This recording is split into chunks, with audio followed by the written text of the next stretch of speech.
This has already been so helpful, I think, for both of us and for the Mhm. viewers. I think it might be one of those surprising episodes that people go, "I never thought about that," you know? Well, I know So when you said it to me, I was like, how are we going to talk for however long about? Right. I've got a thought that is starting to form, but it needs a little room. The words are still walking across the room like maybe I'm not lost, maybe I'm just choosing what fits the best. My brain is looking through 1,000 cabinets before it steps. I could rush out a sentence just to make like the silence go away. But I'd rather take a breath and find the thing I want to say. So an appears from thin air, and I curse what sounds verbally unclean. And that damn and just come out, do you know what I mean? So don't call me lazy, don't call me slow, don't say I don't belong. I'm building up a bridge with words, and building bridges can take long. The fillers fill the empty, while the pregnant pause is not a wall. In the space with the might be where I'm working hardest of all. Is not dumb and is not weak, like it often means I care Welcome to about the Emotional words I choose Algebra, to Dr. speak. E, You know I'm with me, thinking, I'm trying to make Dr. it E. clear. Does We're that going make to sense? have I'm an reaching for the words interesting I show wanna today, and I share. kind of Is the drum teased that it says, when hold I on, started I'm out. almost So there. I'm A just little going to go sound, ahead my mind and is bring moving Tara so in right now. She's back. Hi. Like, how are you doing today, Tara? I'm like, okay. Yeah, that's good. Well, you know, I've like had a really busy couple weeks, and I know you've had a really busy couple weeks. You know what I mean? I can't keep doing this. This is really challenging when you're not actually trying to do it. You have to fill them in now because we sound crazy. Absolutely. Like totally crazy, you know? Those were the fillers in the 80s. Exactly. Yeah. So today, what we're going to be talking about is the secret language of or the power of time space fillers, I call them. And the reason that I wanted to do this episode is to let you all know. Oh, I just had another. See, now this episode, we're going to be so conscious of them. This is going to be hard. It Yeah, is. I'll It do them. is. So it's going to be tricky. But it's going to be fun, and it's going to be a fun episode. So when I edit the podcast, I always go through the transcript and I take out all the ums, the you knows, where there are likes that seem like they're too many or in places, I'll remove those. I really tighten up the text because even though our brains don't really pay attention so much to the ums and the unless you'll find out in the podcast why. But when we read them, they're disruptive. So it's the difference between how our brain processes auditory and visual feedback or visual input and what we do with it. So to me, it's very important to make the transcript as clean as possible because I know when a transcript's on there, also people are often semi and or unconsciously still reading that transcript while they're listening to what's going on. So this is going to be a really fun one, a really interesting one, because there were things I didn't even know or realize. I try to be a stickler for trying to avoid the fillers, and that was my own bias. And we're going to see, and we'll talk a little bit about where my bias was. But so, what are your thoughts on this episode coming up, Tara? I love this because, of course, I'm a communications major and then went into broadcast journalism. So I built a career on speaking on camera. So I had to be extremely articulate, went through a ton of articulation training. And it's something that I then instilled in my children because I have two girls. And being a female, I feel like we're at a distinct disadvantage and have to speak even more clearly and more confidently to get our point across at times, especially in the business and corporate and executive world. So this is near and dear to my heart. And I have so many tips and tricks that I would love to share, especially with youth, because of course I coach children in acting and public speaking and commercials as well. And this is everything. And I always tell my children, whether it's an email or whether you're talking to someone in person, never underestimate effective communication and how successful and what an impact it can have on your life. So I'm super excited about this because I don't think it's something that we really teach our kids. No, it's not. I think usually it's taught when we feel like it's out of control, when it's become excessive. Yes. And usually what we're doing though is where we can even increase that because there is often emotion behind the use of some fillers in some situations where sometimes it's just how our brain works. And like I said, we'll get to that through the presentation. If we can help them to be aware of what's going on with why they're doing it and help them to see it, and then just to be aware, it'll often decrease a bit because they'll become mindful. You don't want them to be hyper aware. And that's what you're doing. You're helping them not to be hyper aware, just to be sensitive to it. It sounds like, yeah. So let's go ahead and dive on in. This is a fun looking presentation. It's a little bit more colorful than other ones. And I actually developed it because it kept coming out with a lot of neuroscience. Again, thank you to Notebook LM for helping to create this. There it is.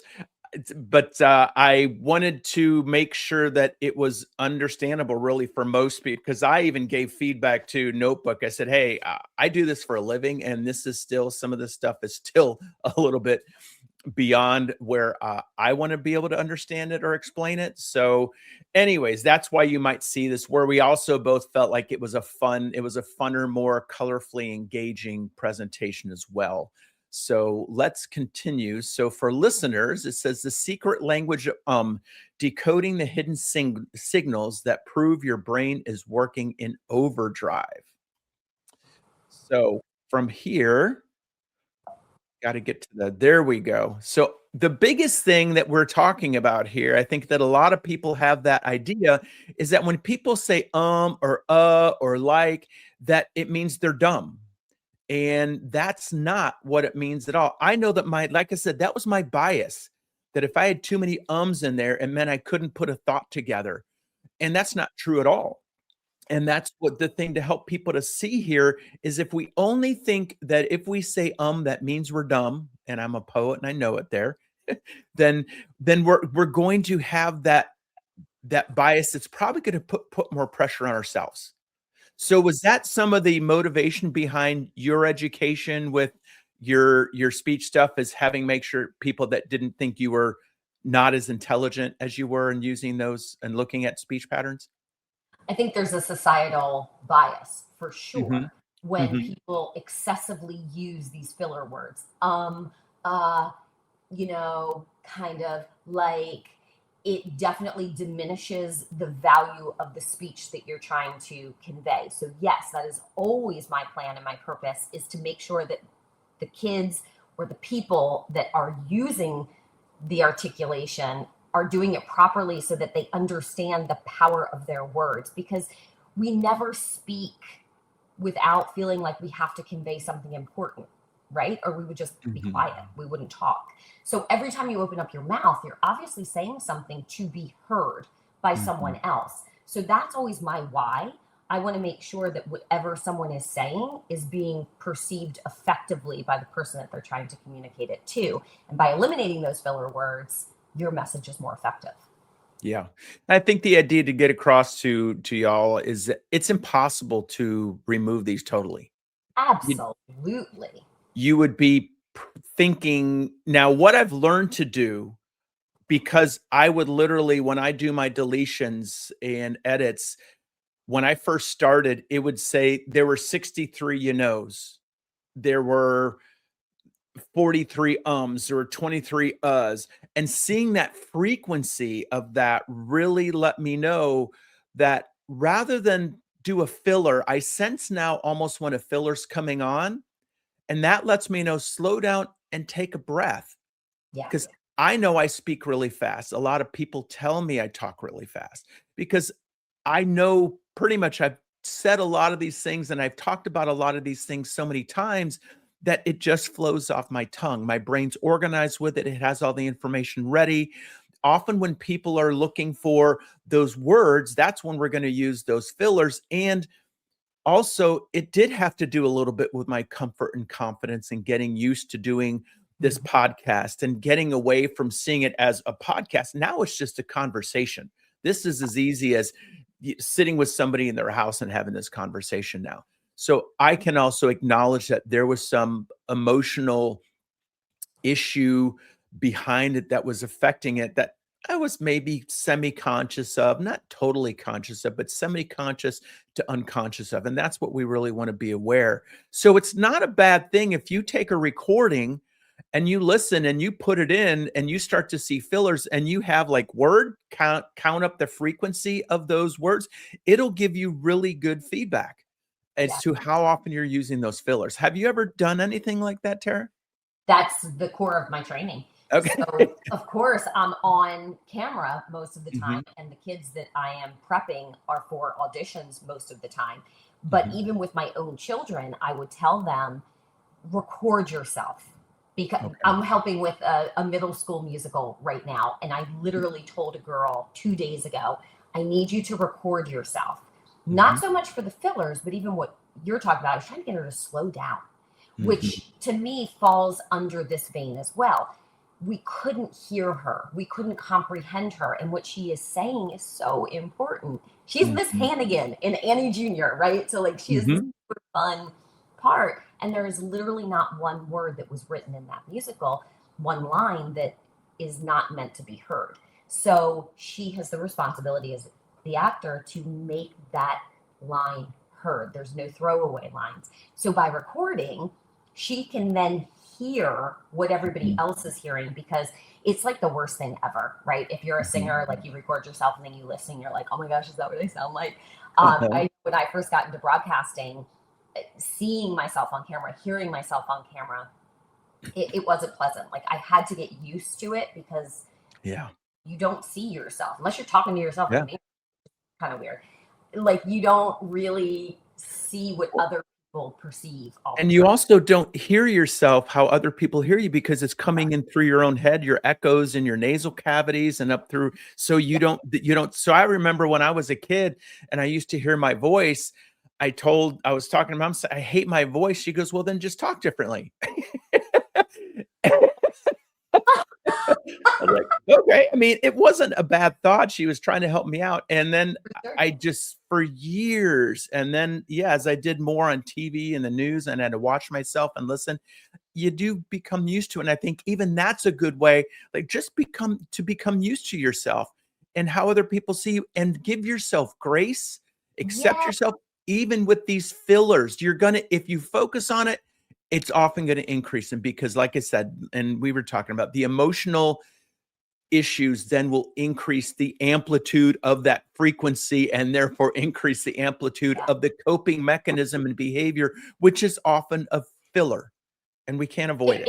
It's a fine line. You have to be aware of it to a point where you can say, oh, okay, I may have just used a filler word, or I'm thinking here. And as we go through, this will become more detail oriented. But when you hyper focus on something, I'm a firm believer that you can make the situation worse, because it's all you're focusing on. Don't say don't say Well, of course you're going to say because that's what you're telling your brain to focus on. Well, there's two great little snippets with that I want to add. Is the first one is, there's a theory in hypnosis that says the subconscious doesn't recognize the word not. So when somebody says like something, I'm not going to smoke, you're going to smoke, because it's like saying, I don't want to smoke, saying I want to smoke. I don't want to say, I'm going to say, like you said. There's another thing where they did an experiment. I think it was in the 70s or 80s. I can't remember exactly when. That was years ago. I did my education, but in that they took two groups. In one group, they said, three groups. Sorry, the control group. But the one group, they said, I want you to think about a white rabbit. And every time you think about a white rabbit, I want you to click this clicker. If you think about a white rabbit. The next group, they said, I do not want you to think about a white rabbit. But if you do, I want you to click the clicker. The other group, they just said, if you happen to think about a white rabbit, just click the clicker. If you don't worry about it. So what do you think they found? The group that they said, don't think about a white rabbit, clicked a heck of a lot more because, like, I don't want to think about it, right? Oh, I just did it. Well, I'm not supposed to be thinking about a white. Oh, I just did it again. Yep. So that's just it's a truism, really, about how our brain works and how our brain thinks. So yeah, going into this, and we haven't even gotten deep into it yet. We've already had a lot of guidance and advice on the subject. So step one, it is a sign of your intelligence. When you use the word it's a sign that we'll even see is really going to help your listeners too. And I got a little side story about that as well, coming up too. But it doesn't have to be a sign of choosing to feel embarrassed. And the purpose of embarrassment is it lets us know when we feel exposed. We choose to see that as a weakness. If we expose ourselves to the idea that I'm saying a lot of ums, uhs, and likes, then the exposure is to say, and with failure says, oh, I feel exposed about this and I can learn something from it. It's information. Exactly. And that's what we keep coming back to. Emotions are information. So see them. Yeah, exactly. So see them for the value that they have. As we continue here. Oh, there we go. So the sounds and the delay signals, they tell us that they tell the listener, hold on, I'm thinking. And that's a key here is I'm thinking, I'm trying to bring up the words of what I'm going to say. So more intelligent people who have a broader lexicon, in other words, a bigger vocabulary, they're trying to find the right word. Or if I have a lot of paths that I could take, and that's where I've learned in my brain that I said, oh, I have two snippets here. So now my brain's going two thoughts rather than decide which one. I'm going to say, I'm going to take both paths on that and lay it out. So again, that's the more that you practice, the more you see your patterns, the more you can come up with mechanisms, not to cope, but to help you, to support the process of your communication. So we have the words and like I said, the delay signals that say, hey, I'm trying to think about what I'm going to say. So listener, pay attention. Something good's coming up. The words like and the role are organizers. They soften sentences and organize your thoughts. So which sounds do you think that men are more likely to use more, Tara? Most definitely and Uh-huh. And why do you think that is? Because women are organizers. And women also are more likely to try to take care of people and attend to their listeners' needs, whereas men are more likely just to be the communicators. Yeah. So when you have women who are more communicators, and I got to get my point across, that unconsciously, it can impact people because it doesn't fit with the societal expectations that we're almost unconscious to. Yeah. And they're not, it's almost like, why isn't this person taking care of me? With the words, they're on, they're to the point, they're solution focused. And I just had a discussion recently with someone about that very fact, that it was a female who was very task oriented, solution focused, and the people around them weren't necessarily feeling totally taken care of in that situation. And it didn't, this was perfect timing for me to see some of that and help them all understand, oh, this is what's going on. And this is to the communicator, this is what your people are looking for. Mm-hmm. And it was the simple, really, when it comes down to this, is like, and now I am well known for saying, does that make sense? And do you know what I mean? Yep. Now, have you seen that commercial on social media that says, stop saying, do you know what I mean? Yes, the guy. And in 3 days, I'm going to get you speaking like a champ. Yes, I know exactly what you're talking. And there's a woman on there on one too. So yeah, so there's multiple people now teaching this. And for me, I know that I am at my job. I'm a caretaker. And also my job is to make sure that people understand. Now, what I've tried to do, because I recognized I'd say that a lot, is I change it up in different ways. And I even say, are you with me? because sometimes people can think, what do you think, I'm stupid? If you say, does that make sense? Or do you know what I mean? They can think, what do you Right. think, I'm stupid? So it's also a receiver issue in when that's used. I think the thing that we want to help people to look at here is pay attention to the ones that you use. And I wanted to ask you back to your what you train the people in, and you asked that young girl to uh, record herself. Would you advise people then also to take that transcript and put it in, or take it turn in a transcript and do the word counts? Would you think that would be helpful too?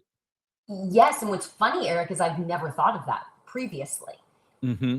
It's more there's the and this is me thinking because I Hmm. can't grab the word. A perspective of Hmm. what the person is seeing of themselves. That's Right. where my training always comes in. But to give them a transcript, which is an analytical look at their speech, I think would be very beneficial as well, because especially with AI now, to literally, Hmm. hey, how many word fillers do I have? To Yeah. grab it, they could see. I think that would be wildly beneficial. Yeah, yeah.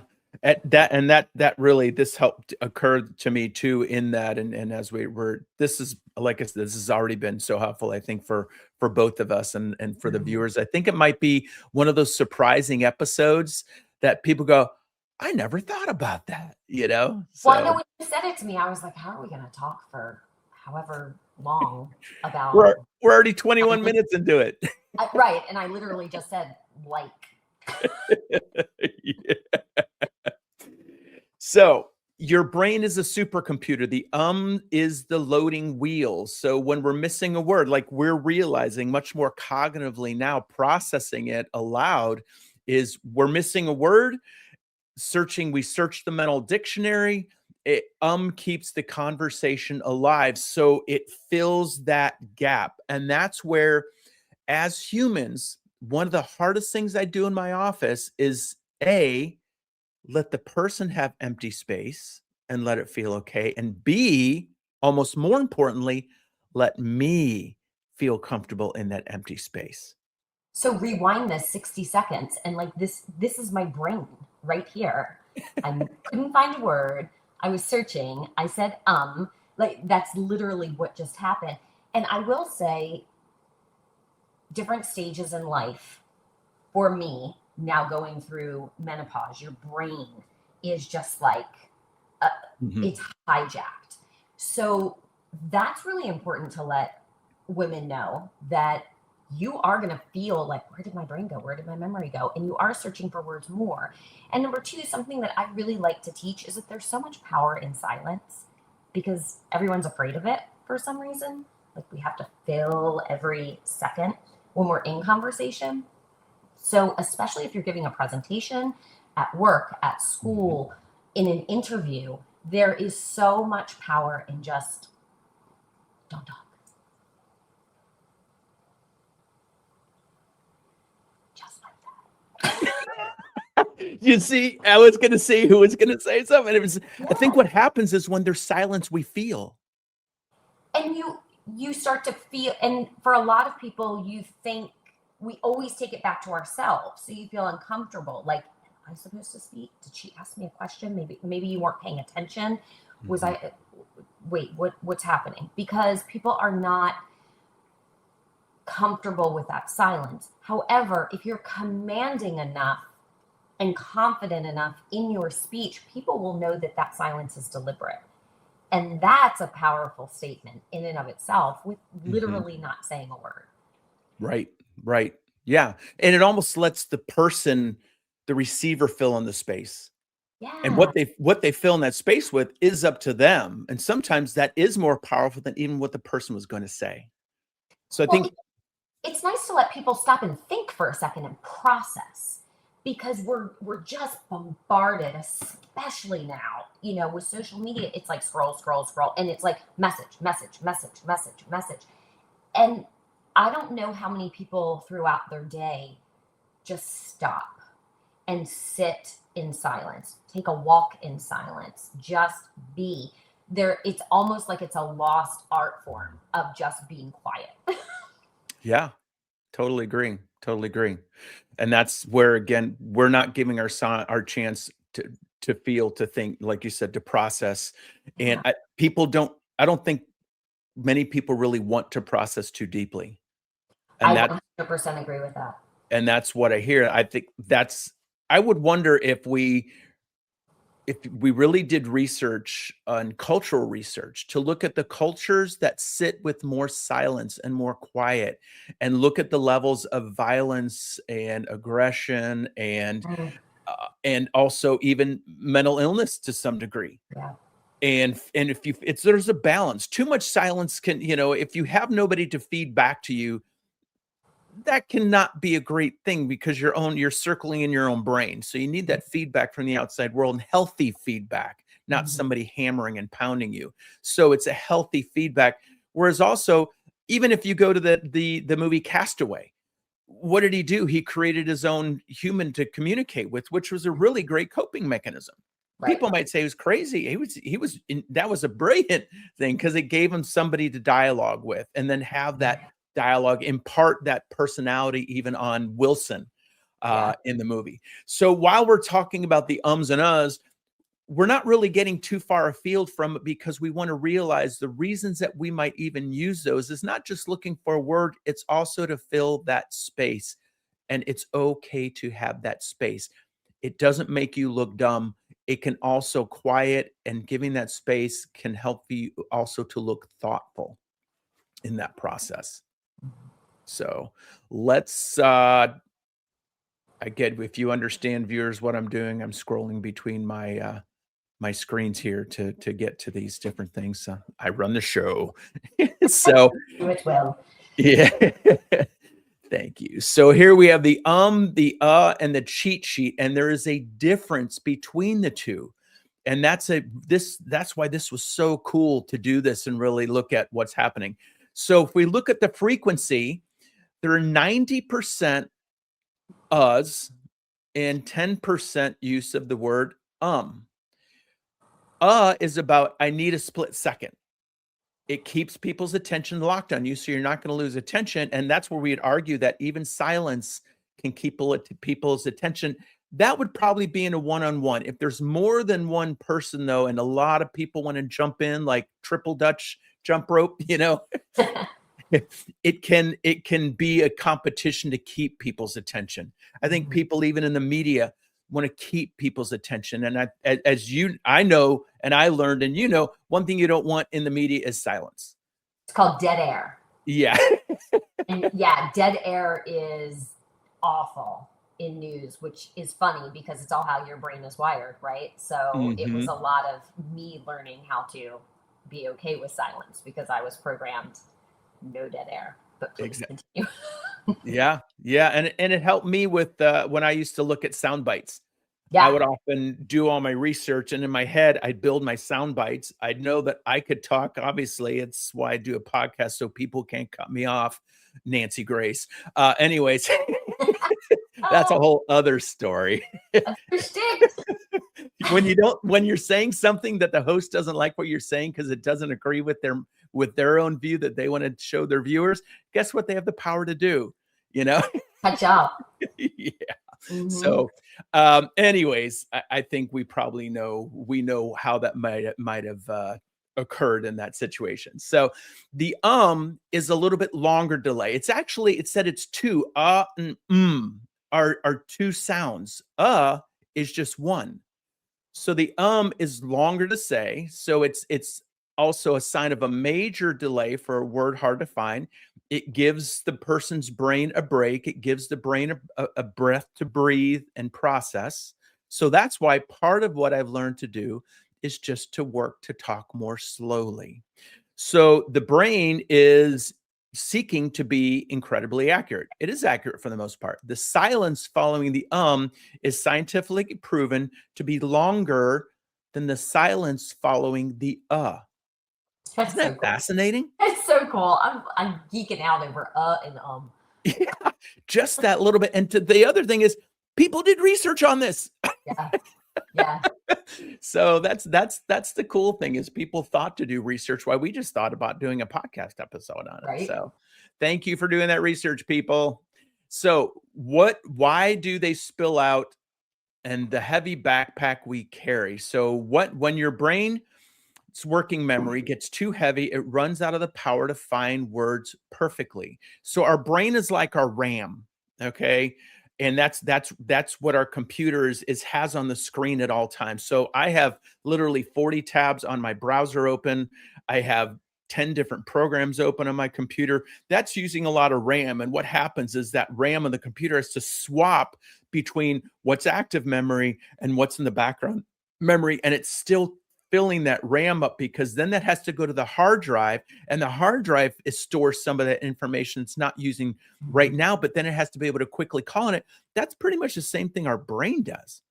So when we have a lot of things going on, like it has a great graphic there with the stress, hard words, multitasking, all those fillers like that one's not in there. I wish it would have had some of the other fillers in there too. Like, you know what I mean? Ones like that. So, but we want to understand that we have a lot going on in our brain as well. And pulling up all that information can feel overwhelming. So it gives our brain a break, a time to take a breath. Hey viewers, our episode ran a little long, so we decided to split it into 2 episodes. So stay tuned for the next episode to pick up where we left off. And until next time. Like they planned the words before, no bumps, no stops, no little knocks against the sentence door. But real life doesn't always move like a song on a screen. Our thoughts can twist and turn before we say what we really mean. Too many fillers might sound like I didn't plan enough. Too few might sound rehearsed, like I polished of the rough. There's a tiny little tightrope between too sloppy and too clean, and most of us are walking it while wanting to be seen. So don't judge every like it's a crack inside my mind. Sometimes it's just a signal that the next best word takes time.